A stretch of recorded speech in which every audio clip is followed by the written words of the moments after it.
Welcome to the Awesomers.com podcast. If you love to learn, and if you're motivated to expand your mind, and heck, if you desire to break through those traditional paradigms and find your own version of success, you are in the right place.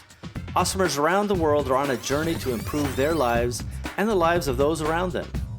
We believe in paying it forward, and we fundamentally try to live up to the great Zig Ziglar quote, where he said, "You can have everything in your life you want if you help enough other people get what they want."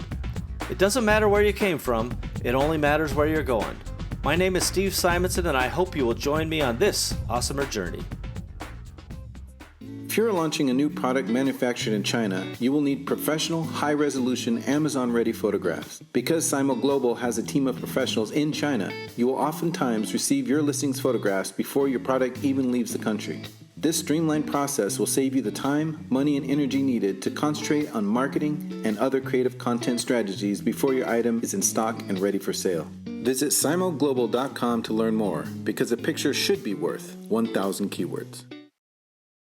You are listening to episode number 51 of the Awesomers.com podcast. And as our tradition has become, all you have to do is go to awesomers.com/51 to find the relevant show notes and details, including any links and things that we talk about, like our special guest podcast. Now today, my special guest is Ahsan, and he's just getting started really as a successful Amazon seller. He's been doing it a year or two now, and he tells us about his story and about his journey. And what I love is the fact that, you know, he's sharing live kind of his journey, where he's still working a full-time job, but he's putting together a business, and he's putting himself out there, I should say, trying to learn and trying to get better and finding mentors and networking and all those things that really show a commitment to being success.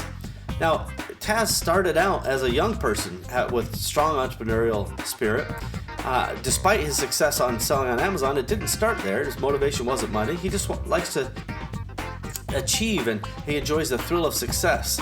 You know, when he was a kid, even as young as 8 or 9 years old, he was already negotiating with his parents. In high school, he burned CDs that he would sell, and he didn't grow up in a wealthy family, so he had to take action to get the things that he wanted or needed, and that drove him into being a successful entrepreneur. Taz is always about learning what you need to know and when you need to know it, and that I really respect. That's kind of one of my axioms. Do what needs done when it needs doing. Which, by the way, I lifted from a great mentor of mine, the great Terry Wheat. Taz loves his family, and he wants to give them an extraordinary quality of life. He has big dreams for himself and for others around him, and all of this was something that was built from the very beginnings of his childhood. He sees a bright future. He sees extraordinary opportunity, and that really is a life of abundance, and it really is something that I like to see as an awesomer, is seeing the possibilities instead of the obstacles, right? Normies love to come up with a problem for every solution that you have, and Taz is a guy who finds a problem and creates a solution, and he knows how to hustle. He understands mental and physical well-being. He's just a great guy. You're gonna love this episode. He is really something special. Now, I do want to apologize. This one I recorded a little bit funky. I was not doing the right button, so it may not be the perfect quality, but the team and the engineers behind the scenes who are doing all the editing and audio engineering and so forth, they're so amazing you may not even notice. But I just wanted to mea culpa that one, that it's on me because I recorded this one in a different quality level. So we're trying to get better, everybody. We're trying to get better. Apologies. Thank you. All right, welcome back, everybody. Awesomers.com coming back to you live today. We've got our special guest, Ahsan, with us. Taz, how are you, buddy? I'm doing fantastic. How are you doing today, Steve? Very, very well indeed. And of course, Taz is an awesomer, and we're going to get into his story here a little bit. But as always, we appreciate everybody who's out there listening and spreading the word. And it doesn't hurt to subscribe and tell a friend. Why not? It's easy. Anybody can do it. Believe me. That's like a Trump. Believe me, Taz. Anybody can do it. Yeah, we'll just lost 10,000 listeners. Yeah. So Taz, tell me. That's the opposite of getting subscribers. When you think about where you are right now, Taz, tell us kind of where you live and what you do in general terms. Kind of the professional view of the world. All right. So I live in Cambridge, Massachusetts. For those who don't know Cambridge, it's Boston, really. And I moved here 2.5 years ago from the UK. I made a plan. I wanted to come and live and work in the US. I executed on that plan, and I feel like I'm living a dream out here in America. Honestly, feel like I'm living the American dream. So when I came out here, still have a job in technology. I'm a program manager for a big tech company. Then I also started my Amazon FBA private label journey, well, my full Amazon journey back in 2017. And I also started a podcast. So I have the Amazon Entrepreneur Podcast where I share my journey in the hope that I inspire people who are listening to step out on their own and become entrepreneurs themselves and get themselves out that 9 to 5 that they may or may not like. Well, I tell you, not only is it instructive, but it is inspirational, as you hoped it would be. And I do listen to that because I enjoy the fact that the juxtaposition of kind of you dealing with the job still, right? And I think a lot of entrepreneurs who are, trying to make this transition from, working a job into a full-time, business, they need that kind of sharing of experience. Yeah.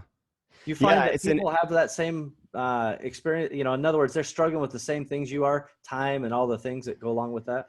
Yeah, it's usually time. And my situation is kind of unique because I'm not in any kind of real rush to leave my company. My company is super flexible with me. I can go and do certain things in the office and work remotely and manage my business at the same time. So it's a little bit different from most people who are really trying to force themselves out 9 to 5.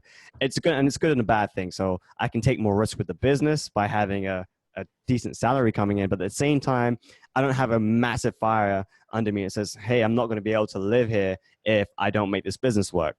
And there's a small other piece there with the fact that they're also getting me a green card so I can stay in the country. So there are many positives for me at the moment to have the full-time job, but it is a massive balancing act with time, having an actual real life at the same time as working a job, running the business, and then running a podcast, putting 2 episodes out a week. It's definitely intense, and it's not the life for everyone to lead, but I love it. Yeah, it's definitely, there's a lot to that. And I like the fact that everybody has kind of their own path, right? And really what you have is you have a great job, right? You're not being oppressed, right? It's not like the boss every day, I'm just being beaten down. So you enjoy what you're doing, which is great. And you've got, as you said, a little bit more risk capital, right? Even though you have to pay bills, this gives you the opportunity, instead of having to rely make or break on the business decisions every day, you've got a little cushion out there to rely on. Is that true? Exactly. And that's exactly how I viewed it. And actually, back in when I first launched back in October, and then I had that first product go and have an IP claim, and then it sold out, and then I had a supplier run off with $16,000. I didn't launch anything else. I had no income from the business, and I had over $4,000 of repayments to make. And without having my full-time salary, I would have had some real challenges. But I took that risk knowing I had enough cash and enough of my salary to cover me during those dark times. Yeah. But we may come back to that because I want to dive a little deeper on that story about that supplier. Maybe see if we can help troubleshoot that for you. Okay. Before we do that, though, we're going to take a break, and when we come back, we're going to talk about kind of the origin story. Where we heard a little bit about Taz coming from the UK, but we don't know what city he was born in. We don't know about his parents. We don't know anything yet, and we're going to dive into that right after the break. Be right back. Hey, Amazon Marketplace professionals, congratulations on your success to date. Your creativity, strategic vision, problem solving, and discipline have allowed you to build your own e-commerce business. Wouldn't it be great if you had more time to focus on the things that truly drive the sales and growth of your company? Instead of getting lost in a dozen different services and countless spreadsheets, what if there was one system that connected to your Amazon account and automatically gave you the information that you needed to make great decisions and really impact your business? Parsimony ERP can do that. Parsimony is the business operating system for your marketplace business. With Parsimony, you get true double-entry bookkeeping, easy financial statements, full customer service tools, and item-by-item profitability, along with project and task management, and more features are being added all the time. Learn more at parsimony.com. That's Parsimony, Parsimony.com. Parsimony.com. We've got that. Okay, now that we've got some bills paid, we're coming back. We got Taz Ahsan with us today, and he's definitely an awesomer, does all kinds of great stuff, including his podcast, which I recommend you all go subscribe to immediately. It's very fun, and I think it's also quite authentic. Taz, is that your kind of maybe that's just your personality, but it just comes across as just like, this happened, it was great, or this happened, it wasn't awesome, but this is the way it is. I really appreciate that you think I come across that way, because that's my intention. And one of the reasons I started the podcast was, there are many podcasts out there. Some I love, some I don't. And the ones I didn't feel authentic to me and didn't really feel like they told the whole story. So I'm really transparent in my business. I'm transparent about what's going well, what isn't, and where I made mistakes. And I think it's really, really important to talk about the mistakes, because if you give someone instructions for how to go 1 to 10, this is how you become successful. What about all the dots in between where you mess up? And if you don't know what those things are to look out for and just take those steps and you're not successful, it's like, well, what happened? And I followed all the steps. But what I try and do is show where I am successful, where I've made mistakes, and the whole picture. It's not about pride for me. I'm not trying to say, hey, I'm the best at everything. I'm learning. I'm new to this. I feel like I'm new to this, and I'm always going to be learning. I'm always going to be growing. And I want everyone to know that they can start from zero. I had no real business experience, but I went in, I had faith in my own ability, and I studied, I worked, I learned, and I learned from the mistakes. And I hope that's something that will take someone else who's maybe thinking about jumping in, just scared, or I don't really know how to do. I had no idea myself. I just listened to podcasts. Literally, that's all I did. I listened to podcasts, studied it, did a bit of research, read articles, and thought, okay, well, I can do this. I'm going to go and do this. You definitely have a learner mentality. One of my favorite things is the strengths-based leadership training or assessment test that people can take. You can buy the book Strengths-Based Leadership. There's an assessment in the back of there, and I would put dollars to donuts that learner is in your top 5 strengths, Taz, for sure. It's a very good strength. I share that, by the way. We always have to be careful as learners that we sometimes the dark side of that strength is we learn for the sake of learning instead of execute. So that's my battle, not yours, but that happens. So tell me this. So you came from the UK when you a couple years ago to Boston, and I noticed that was not a Boston accent. I was right on top of that. But where were you born? So I was born in London. Okay. 31 years ago. Oh, look at that. He's old, everybody. He knows everything he has to say. Yeah, no, it was I loved London. It's a great city, but I didn't always, but when I got to university and I finished school, I had this urge to move to the US, and I thought to myself, hey, should I go and do an MBA, or how do I get to the US? It was my thought. And I did some research into potentially doing an MBA, a master's. I wasn't really convinced, didn't want to get into another $100,000 worth of debt. And I kind of left the idea. And then it came back to me again when I was at the office, and you could hire this coach for free at my old job. And they I did. Why not? I want to learn. I want to grow. Price, yeah.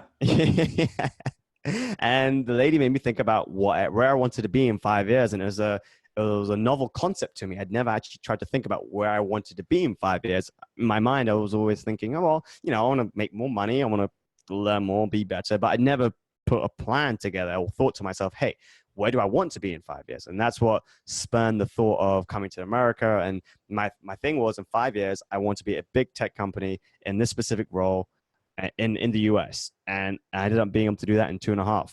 So I love it. That's great. Yeah. Always an overachiever. That's for sure. How about your parents? What kind of background, what kind of work professionally did they engage in? So my parents were both, my dad's a social worker. My mom was a childminder, so a nanny, I guess. I think they call that in the US. A childminder, everybody. Hashtag look it up on Google. I don't know what it is. So that's what my parents did. And they moved over. Actually, my dad came over first from Bangladesh, is where he's from. And then my mom came over after that with my sister. It was an interesting situation because my mom said she wasn't going to come over till my dad had a house. And then he basically worked for 18 months without meeting his daughter. And wow. He hustled. My dad was a real hustler. He studied at night, worked during the day, and got it done, got his degree for social work and made it happen. So he's an inspiration to me. He really, really is. Yeah, that's amazing. And how do they like your entrepreneurial journey, by the way? Sorry, say that again. I missed that. I'd say, assuming that they may still be with us. I don't know their current status, but they are. Thankfully. Okay, good. So, and what do they think about your entrepreneurial journey? Sometimes parents, especially a stable social worker, government kind of person, maybe like, hey, this seems a little risky, boy. Well, my mom is very risk averse. My dad has had multiple unsuccessful ventures in business, so became risk averse after those ventures. And they were definitely concerned. But to be honest with you, they know I still have a full-time job, and they're less concerned about the rest of it. I don't really go into the details. I don't really say, hey, yes, I'm leveraged out about $85,000 at the moment, Dad. What do you think I should? It's not a conversation we have. They do ask me how it goes, and I'm honest when it's going well, when it's not, and I think they appreciate that. But they don't really know the ins and outs of the business. I think they would probably be a little bit more concerned if they realized what was at stake. It's clear that they don't listen to the podcast because they would get those updates every week. I don't think they listen. They may have left a review, but they haven't listened to it. Oh, okay, good. That's as long as we get the important stuff in. How about Exactly. any siblings? Do you have any brothers or sisters? I have one older sister, Okay, nice. and a niece. Are they? Is your sister entrepreneurial? Not one tiny bit. Yeah.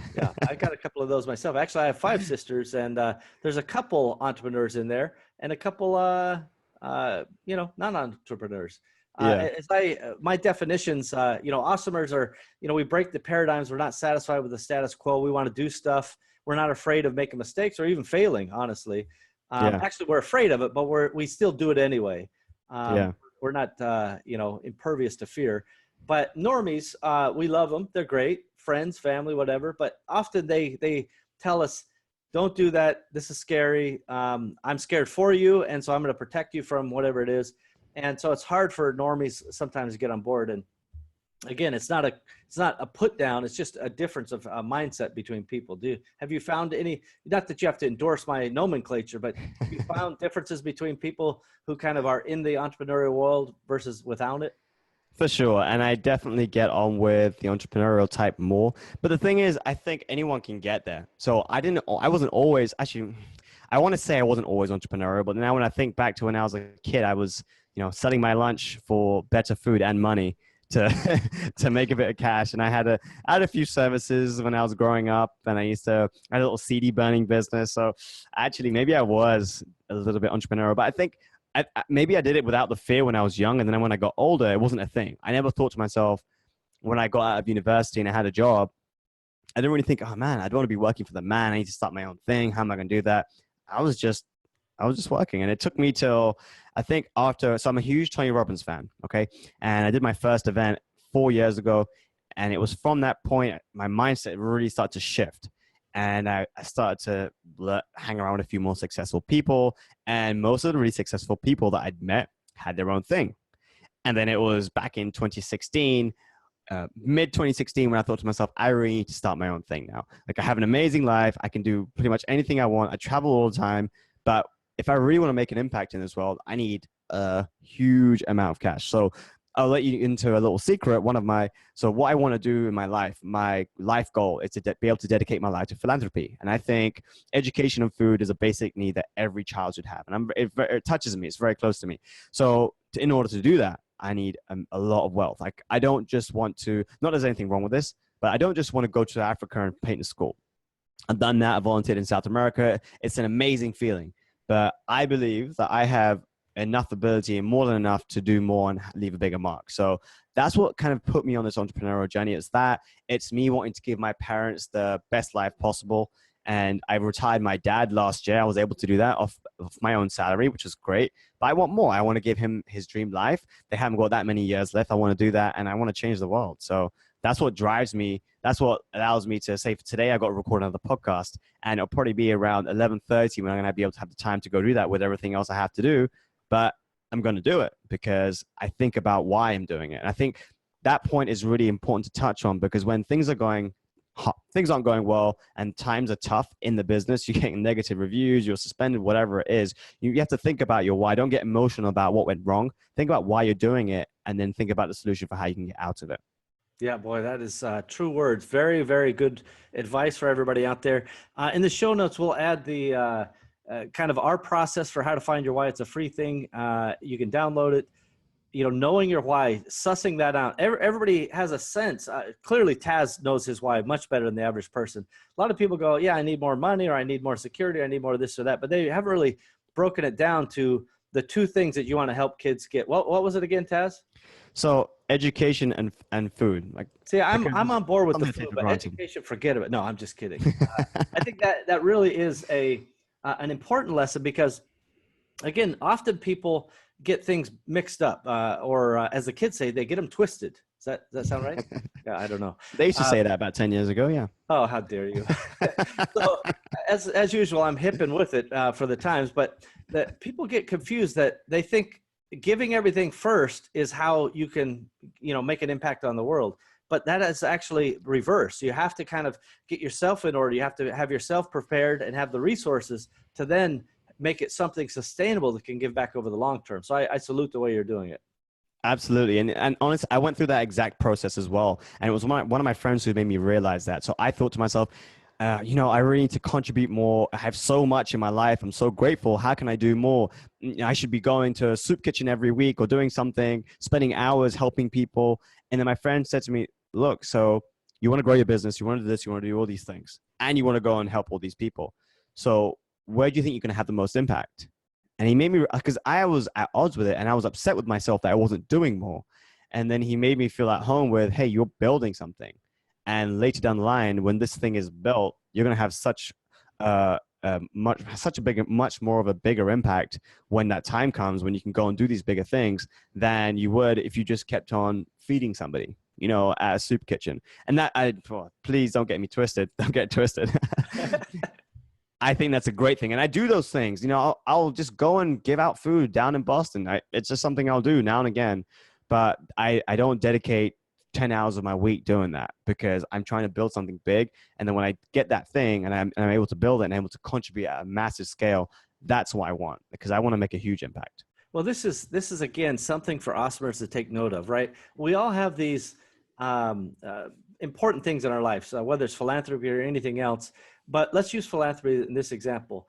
And it's great to get out there in the soup kitchen or paint the village or whatever it is. All of that has value. And really, it's mostly emotional value to you. The reality is it's selfish. Yeah, completely. And it's amazing. But the reality is high performers, this is that old argument between the $10 an hour, impact and the $10,000 an hour impact. It can build a business that can be sustainable and do things at a much higher level over the long term in that same amount of time if he spent 10 hours a week at the soup kitchen. Great to be done, but there's other guys who are going to be able to help with that on a more frequent basis, and Taz is going to be able to build something bigger. And this goes for everybody. I really think wherever your passions are, put your most valuable time into the biggest impact methodology. So that's very good. So, let me ask you this, Taz. What about university? I heard you went. Where did you go, and how did you like it? So I went to the City University of London, and before that, I was trying to become a professional tennis player. That didn't work out. I went to school and went to university, started off doing actuarial science, which is, the guys who do all the insurance for stuff. So I was good at math. This was my mindset before school, or before going to university, was how can I make the most money? That was it. So But you're not alone, right? That's 90% of people going to college. Like, how do I make bank? That's it. That was all. So I feel like I've come a long way to just wanting to make money, but that was my mindset. So I went and started actuarial science. Absolutely hated it because it was just maths, and I was good at maths and I could have done it, but I really, really hated it. So after the first about 3 months, I gave up on the course and partied as hard as I possibly could for the rest of the time. And then knowing that I was going to switch and I wasn't going to get anything out of that year. So I was like, let me just party really hard. So next year started business computing systems. And that was my degree I went on forward with, did some programming in that as well. And after the first year of that, you could work and study at the same time on a special scheme where you'd work 4 days a week and you'd come to school come to university 1 day a week. But you had to go and find your own placement. You had to convince the company to take you on for just 4 days, because usually they take on what we call sandwich placement people who work the whole time. So they work full time for 1 year, then they go back. But the advantage of this is that you get 3 years industrial experience before you go and graduate, and and you're set. You don't have to think about getting a job or looking for a job. You're already set. You have the experience. You're way ahead of everyone else who's trying to get experience.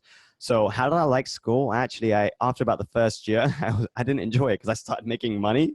I started working in a real job, and I was trying to compare what I was doing at school to what I was doing in my job, and none of it was relating to any of it. There were a couple of things, but I needed to learn everything on the job for the job that I was doing. And so my grades began to decline. I cared less about university and more about how can I perform better at my job. So. Yeah, I think that's a relatable experience. Let's say that for sure. I dropped out of college after the first semester. I just simply was too poor. I didn't have that job opportunity. I was working at night as a janitor, which was glamorous work. I know everybody else was very impressed, but let's just say there was not a big future in janitorial for me. That was my last proper job, by the way.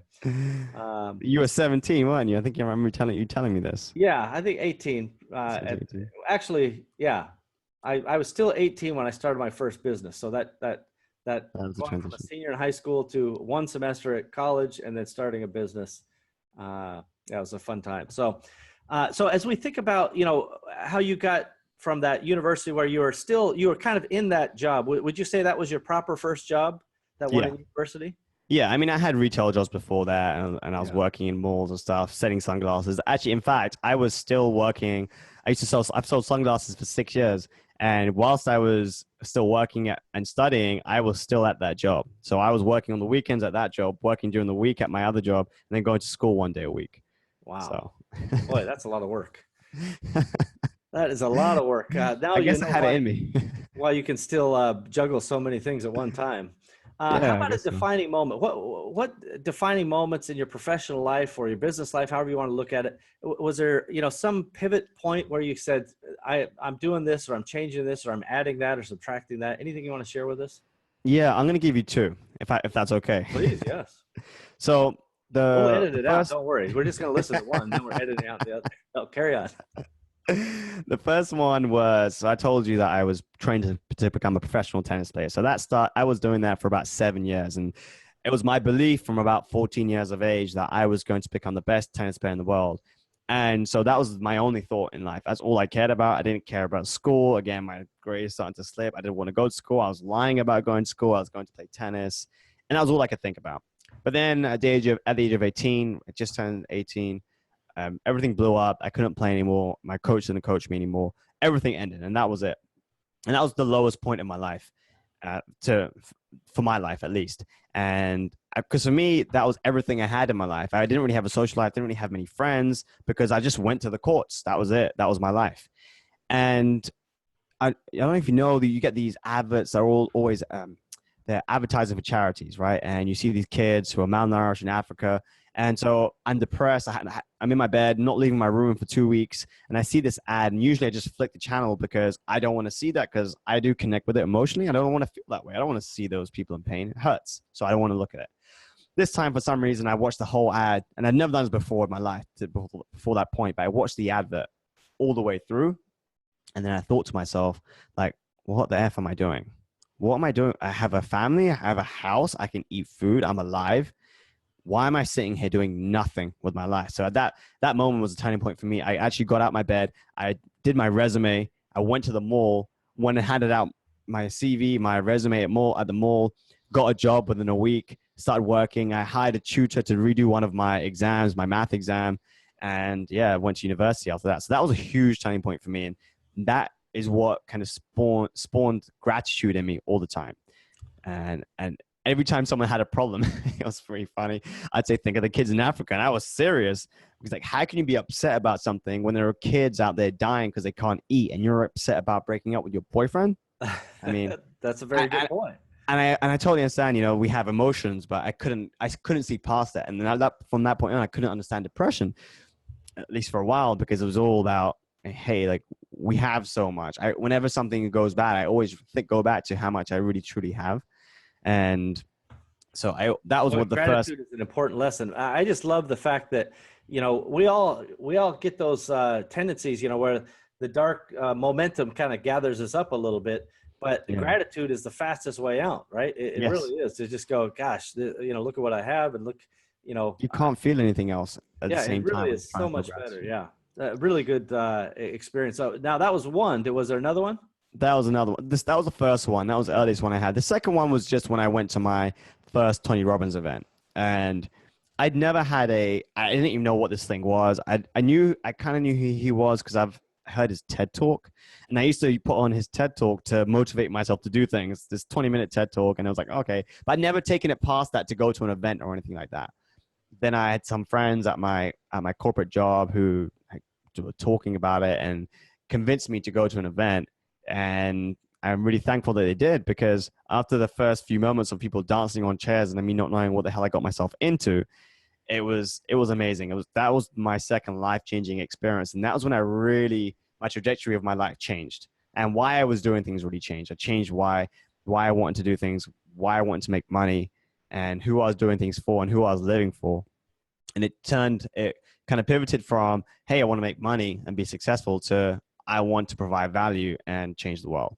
So that was I huge. love that. So anyone who's thinking about Tony Robbins, go.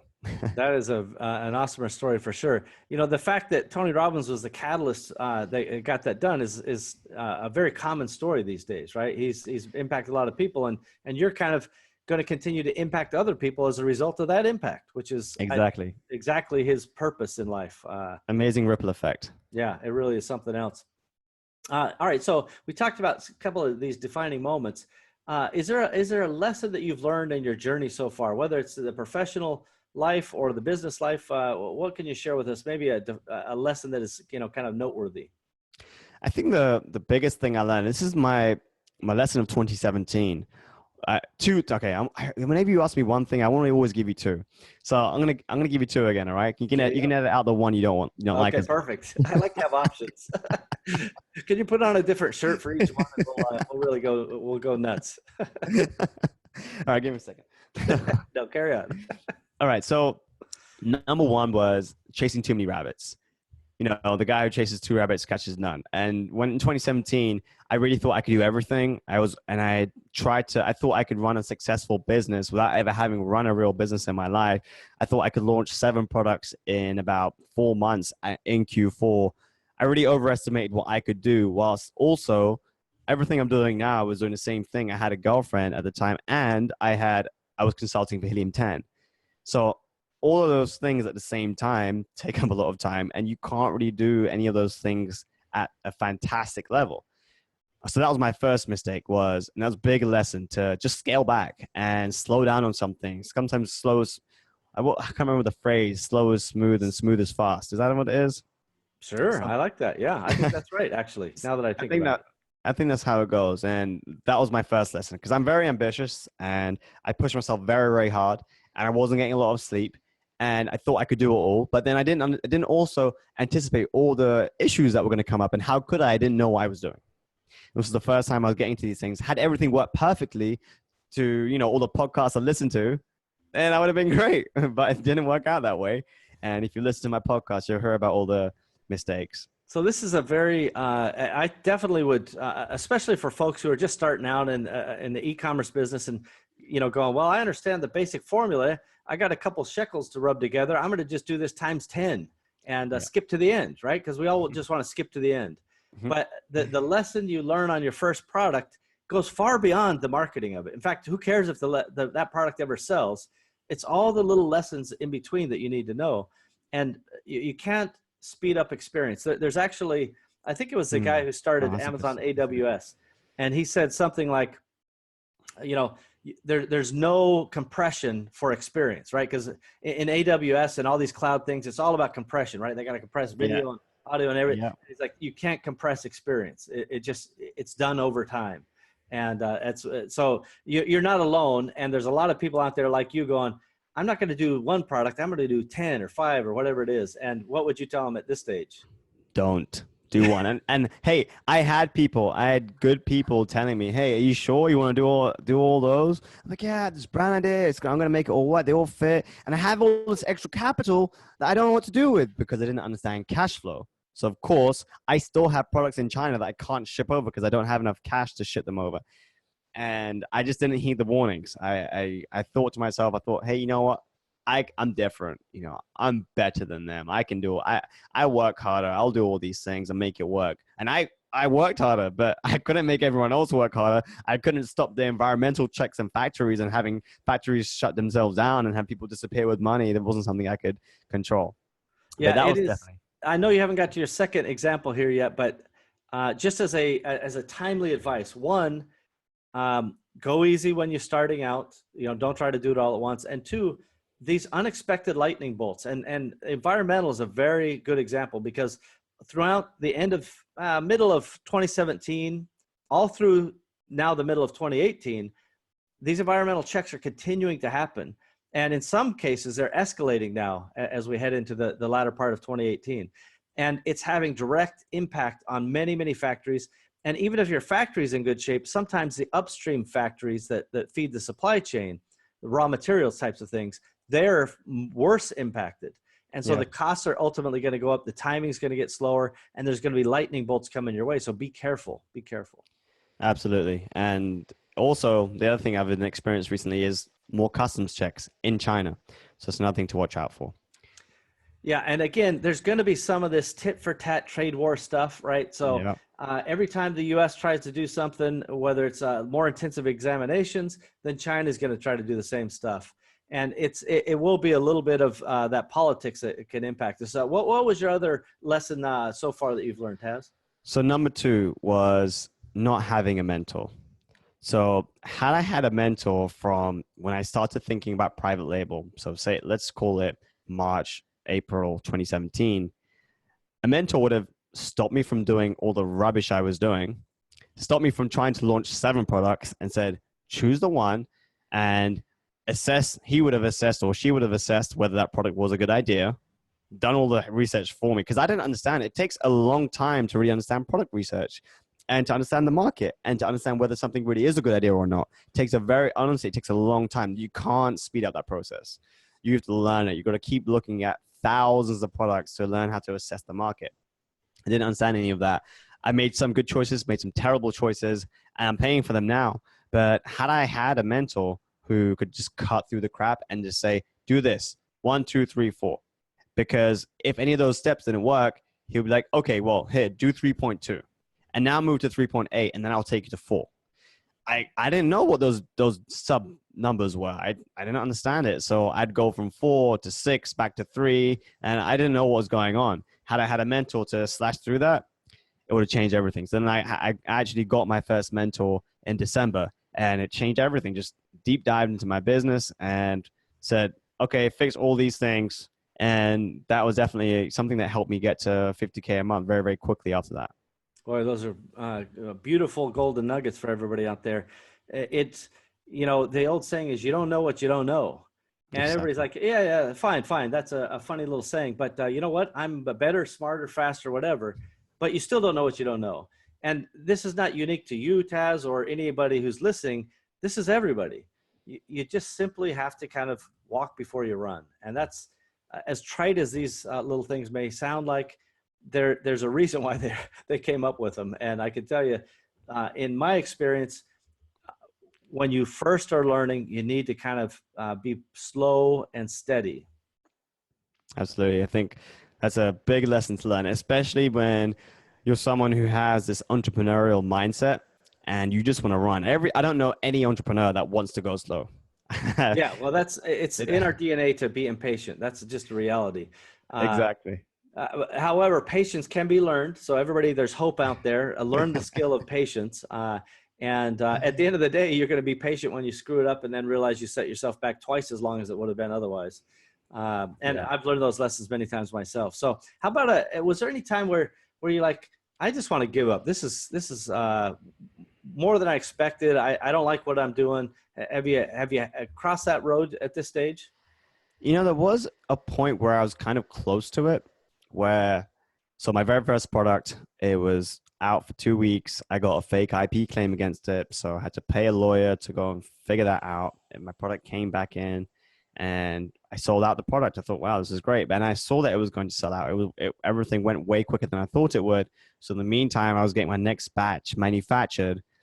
And then ultimately I paid $16,000 for this next batch, double the order size. Cause like, wow, I need to get this back in before December closes out. And then boom, my supply disappeared. And that was it. I had no contact with them for 8 weeks. I don't know what had happened. Something had gone on, and I just thought, okay, well, I guess I got screwed. And I only had one contact at the factory, couldn't contact anyone else. Nobody contacted me. And at that point, I was thinking to myself, now I have zero money coming in. I started this business thinking, so the real truth was I thought I was going to pull in around $300,000 in Q4. And I thought I was going to do $500,000 in my first year. I ended up doing 150 in my first year. And most of that was retail arbitrage and some wholesale. And so it hit me for a moment, but I didn't have a point where I ever really thought I was going to quit. There wasn't that didn't ever occur to me because I was down and I was really angry, but I knew I could figure it out. I've never got to a point where I've lost faith and thought, nah, I can't make this work. Because I also have a great network of people who now are mentoring me, who help me with things, and I can just pick up the phone and call, you, Steve. Mm-hmm. So I don't think there's ever, unless I do something really bad or wrong, I don't feel like I'm going to get to a point where I have to stop or I have to just throw the towel in, because I'm very persistent as well. And I learned a ton of lessons. I made a ton of mistakes in 2017. And at this point now, I hope I don't ever get one of those crazy lows. I mean, things can go wrong, and for sure they will. And, I anticipate being suspended. I anticipate having hijackers. And as long as you know those things are part and parcel of running this business, and you anticipate them happening at some point, just be prepared for them. And know that you can fight your way through. Yeah, it is. There will be unexpected surprises, mostly negative surprises that happen. And we're in the business of solving problems, everybody. If problems didn't exist, they wouldn't need us. Anybody could do it if it was easy, as they say. So I will talk to you after the show and just see, maybe I can have the team at Simo Global see if we can find that factory of yours. So you never got the money back? Oh, so the story continues. So I ended up after 8 weeks, they contacted me and they told me a story about the guy had to go and talk to the Chinese government about something was going wrong. The factory was shut down, and I was like, okay. I ended up getting 7,000 of it back, and then I got most of the rest of it. So I had all these accessories manufactured, and they'd manufactured the accessories, but they didn't manufacture the actual product. And so they said, well, we have all the accessories. Like, well, what am I going to do with the accessories? Like, I'm not selling the product anymore. What do I? And I was fighting them on it, but then they just said, okay, well, we're not going to keep these accessories. So I've sent some of the accessories to another factory to try and reproduce the product, and they still have some accessories. So I've recovered part of it. There's still some more to go. I still have to figure out that piece, but it wasn't a total loss. At least it is not super common to have guys just disappear, but it is not uncommon to have factories be, I would say, low communicators, right? There's some factories that are just low communicators. And so trying to really hold factories accountable and keeping, regular check-ins with them. In our inspection process, not only we inspect the product when it's done, but we often inspect raw materials as production is going on. So that we ensure it's like, hey, in 2 weeks, you're supposed to be sewing this or printing that or milling that. And so you need to have this raw materials here. Where is it? And again, that doesn't work for everybody, and it doesn't work for, smaller orders, but over time you learn how to kind of deal with a sophisticated supply chain and hold those guys accountable. And fundamentally, there's always good guys and bad guys anywhere. It doesn't matter where in the world you are. And I'm glad that you didn't get stiffed on that entirely, though. That's good. Yeah, we figured part of it out. How about a best day? Have you had a best day, so far in your entrepreneurial life where you're like, man, this is a pretty good day? Yeah, it definitely. I had a really great day when I kind of hit this. I got very close to hitting the 50K milestone, and I had my biggest day I've ever had. And it was all random. I didn't do anything special. I don't even know how it happened, but then I hit 3.5K in a day, and it wasn't a special day. It was just a normal day. I don't know if I think it was a Tuesday or something. And that just about pushed me over the edge of hitting the 50K milestone. And it was a long time coming. I felt, because I felt like, I'd pushed myself really hard to be making crazy amounts in a very short amount of time, comparing myself to everybody who'd done it before. And I stopped. After I had my 2017, I stopped and I just said, look, I'm just going to do the best with what I have, my resources, my tools, and the people around me and what I can do. So hitting that point felt great. Boy, it felt amazing.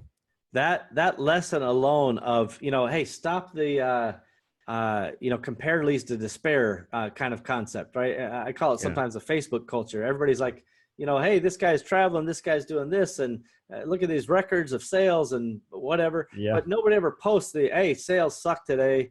Everything in the warehouse fell over and was damaged, right? Nobody posts that stuff. So exactly. We forget. So it's really important to take yourself out of that comparison and just go, I'm going to do the best that I can do with my team, resources, knowledge, whatever it is. Very smart. Yeah. And I posted it when I hit the 50K. I was like, hey guys, so I hit it, but just to be clear, I'm probably about 8% margin wise. I spent a lot on giveaway, not giveaways, actually no giveaways, but PPC and getting everything in and figuring out all my images. I spent a lot of money building everything around it. So my first month was probably about 8%. And now as I've gone through that, now I'm close to 20, 25, 30, depending on how much I'm spending on ads, what I'm putting on coupons and everything. But I like to be transparent about it because people are like, hey, I did $1 million, I did 100K this month. And no one often talks about, hey, well, here are my real numbers and here's what I made. Here's my take home. Yeah, that's, gross sales are easy to talk about and easy to compare because you don't have to get into, well, what's baked into your gross margin or net margin or contributing margin or whatever. But it is misleading often to go, well, is there actually any money in that? We could have guys selling $1 million a month and losing $200,000 a month. And exactly. What value is that, right? So it's always about building equity for awesomers worldwide. So before we jump to a break and talk about the future, I want to just see if you have a favorite tool or a favorite, day-to-day app or something that helps you kind of either operate your business or just carry on with your daily routine. Oh, that's a good one. Are we talking about Amazon specifically or just in general? Anything you think helps your life. Okay, so it's not really a tool, but it's a process I go through. Okay, so what really, really helps me is time blocking and scheduling my days. So it really changed how productive I was when instead of going through the day, just taking on the tasks that appear the day before, or at least in the morning, because I like to get early starts. I start my days at usually around 5 a.m. I take my time to meditate, go through my routine. And then part of my routine is, okay, here are all the things I need to do. And where are my most important things? I'm going to prioritize those. And I time block them. I put in times wherever I'm going to do those things, and it's scheduled. And so when something's scheduled, you're way more likely to do it because you know why you put it in there. You know why it's important. If you don't have something scheduled and you have some free time, you're most likely not going to go through your list and say, okay, here's my list of 20 things. Now let me spend 10, 15 minutes figuring out which is the most important. And then I'm going to go and do that one. You're just going to pick something. You're going to pick the top of the list or what you're most likely going to do is take the easiest thing. Take the easy one. And another piece of this process that really, really helped me is I ask myself the question every morning of what am I procrastinating on most? And I always know, you're always, at least for me, I'm always procrastinating on something because it's something that, I don't know, doesn't make me feel good. Maybe it's responding to a negative review or dealing with a customer. It's not fun to do that, but you know it's important. And I know what I'm procrastinating on. So what I do is I write that thing down that I'm procrastinating on. And this is why I like doing things early in the morning, because I have a couple of hours because I have a 9 to 5. I have a bit of time to just attack that. Whether it's me being able to get it done immediately, but I at least start it.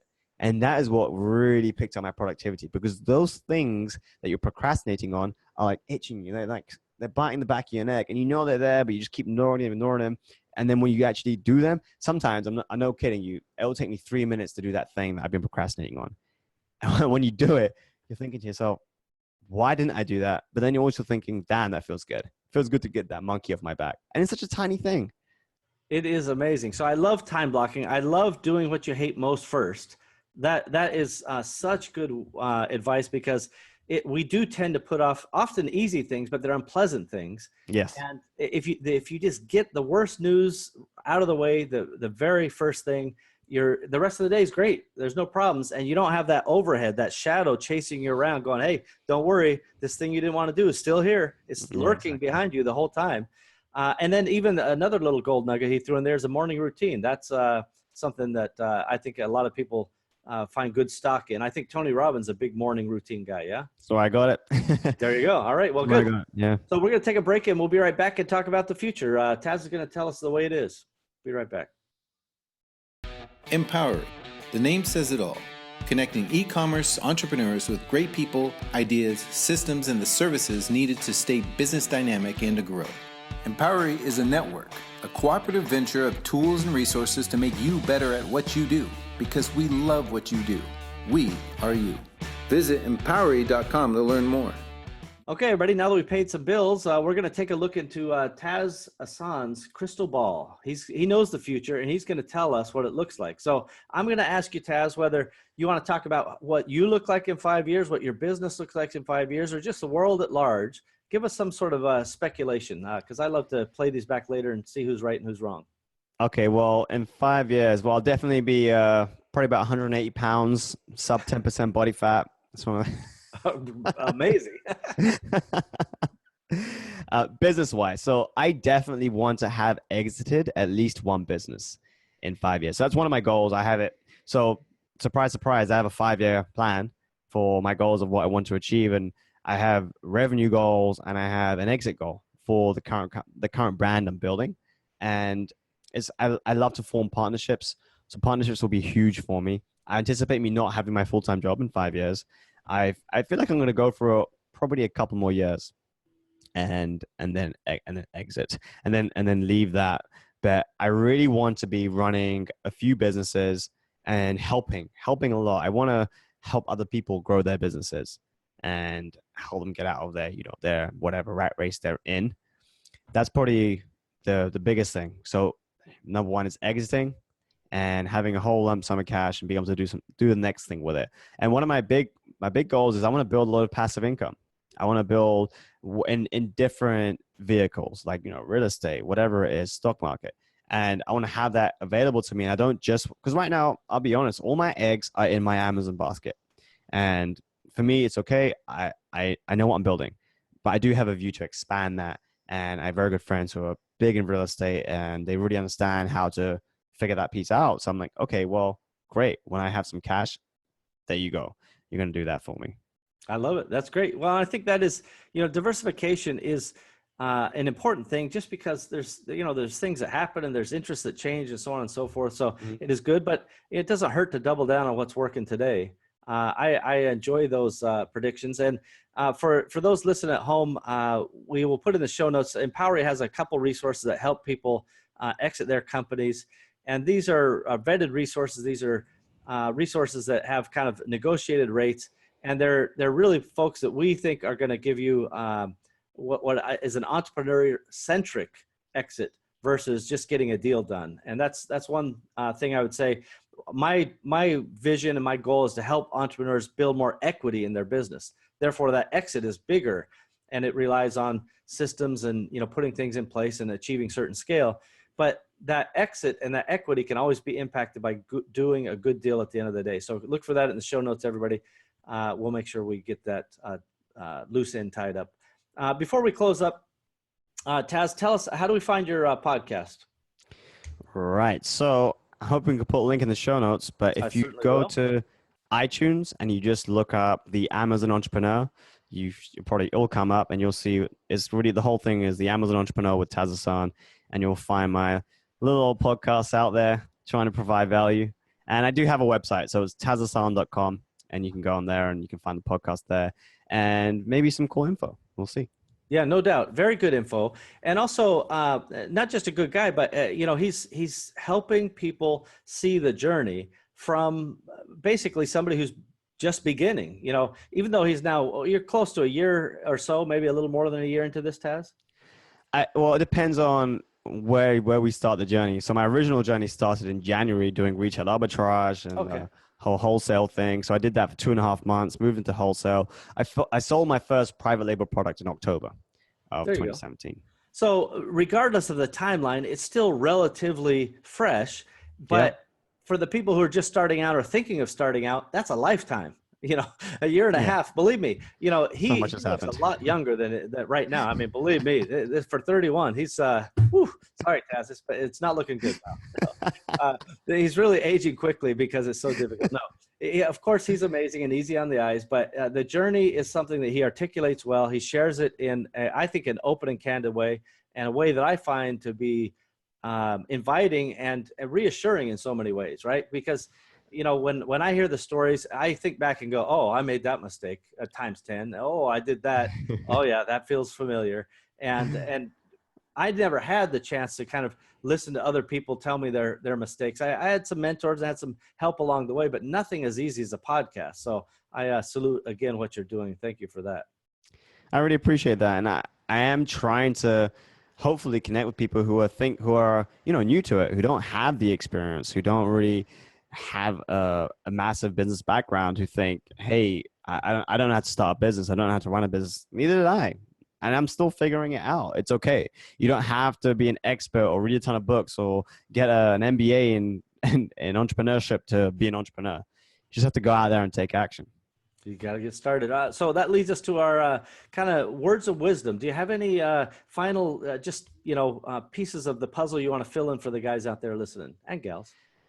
And gals, don't forget the gals. I think my final words are really about keeping faith and always pushing forwards. There's lots of things you can do. You can have really crazy productive days and then have off days. And I think one of the things I've learned over a period of time is just being consistent. Being consistent is so, so powerful. Just make sure you're doing something, a little thing, whatever it is. You don't have to time block every single hour of your day every day. And it's a mistake I made. I burned myself out regularly because I would time block everything, not give myself any time for anything else. And now I'm trying to, there's never really that much balance as an entrepreneur, but you have to find some of it. I call it counterbalancing. So sometimes you go really hard but then you recover, and I recover I travel, I go see people, I see my friends, I spend time with them, and I relax, and I have a bit of downtime, and then I can bring it back. So try not to burn yourself out and give yourself some time back, especially if you're working really hard, because everything's going to come. The money's going to come, but you have to look after yourself and make sure you're living the life for yourself, because ultimately this is your life. You have one. So live it really well, take your time, and be consistent. Consistency is very, very powerful. I think that's really excellent advice. And, I want to just kind of help people reinforce the fact that not only is consistency kind of the name of the game, but if you're not going to enjoy the journey, what's the point, right? If we are going to just torture ourselves for the next 40 years until it's time to, go off to the, shady acres or whatever it is, that's just not an ideal life. So why not create a life that's worth living and enjoy the journey, for goodness sake? Exactly. Really, really important stuff. Well, Taz, listen, it's been a real pleasure having you on. Thank you for joining us here on Awesomers. It's been amazing. It's been an honor. Thank you so much, Steve. It's always great talking to you. It's my pleasure. We'll be right back, everybody, right after this. Catalyst 88 was developed to help entrepreneurs achieve their short and long-term goals in e-commerce markets by utilizing the power of shared entrepreneurial wisdom. Entrepreneurship is nothing if not lessons to be learned. Learn from others. Learn from us. I guarantee that we will learn from you. Visit catalyst88.com because your success is our success. And giddy up. Boy, Taz has such fun and interesting stories, and once again, I really enjoy the fact that he has taken it upon himself to share his live journey as he's going through. It's like a play-by-play. It's almost, I don't want to say this in a negative way, but it's almost like a soap opera. It's like, what's going to happen with Taz this week? Are things going to go up? Are things going to go down? And that's really an interesting paradigm, to be able to look through somebody's live experience and see somebody who's saying, I'm in the corporate world and I like what I do. I have a great job and I have a certain amount of freedom, which I'm lucky to have, but I want more, and I want to understand, I want to achieve. And for especially those out there who are maybe entrepreneurs at this stage, you're thinking about starting a business, you're thinking about doing something, Taz is a great guy to kind of watch his journey and figure out how he hustles to get the job done. Really, really informative and interesting, and again, somebody I deeply respect and admire. So this has been episode number 51 of the Awesomers.com podcast series. And just pop on over to awesomers.com/51 and you can find all the relevant show notes and details and transcripts, etc., etc. Well, we've done it again, everybody.